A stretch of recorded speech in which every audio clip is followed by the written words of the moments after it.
ബഹുമാനപ്പെട്ട ഉസ്താദുമാരെ, സ്നേഹനിധികളായ എൻ്റെ വർണ്ണശലഭങ്ങളെ, അസ്സലാമു അലൈക്കും. നിങ്ങൾക്കെല്ലാവർക്കും കഥകൾ കേൾക്കാൻ ഇഷ്ടമാണോ?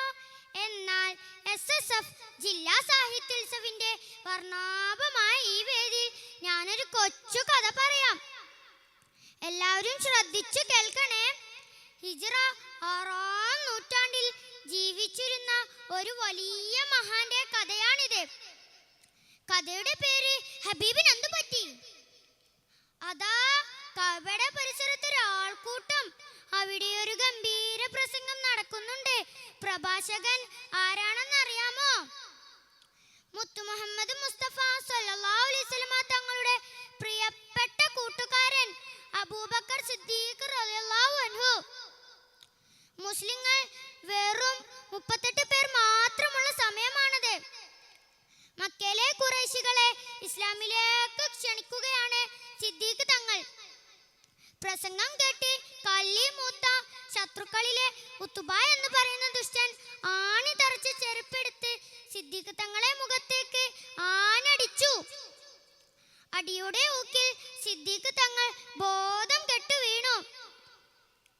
വിശ്വാസത്തിന്റെ വെളിച്ചം ജ്വലിച്ചു നിൽക്കുന്ന ആ സുന്ദരമായ മുഖം വികൃതമായി. എല്ലാവരും മരിച്ചു പോയി എന്ന് കരുതി ഉറ്റവർ തങ്ങളെ എടുത്ത് വീട്ടിലേക്ക് കൊണ്ടുപോയി.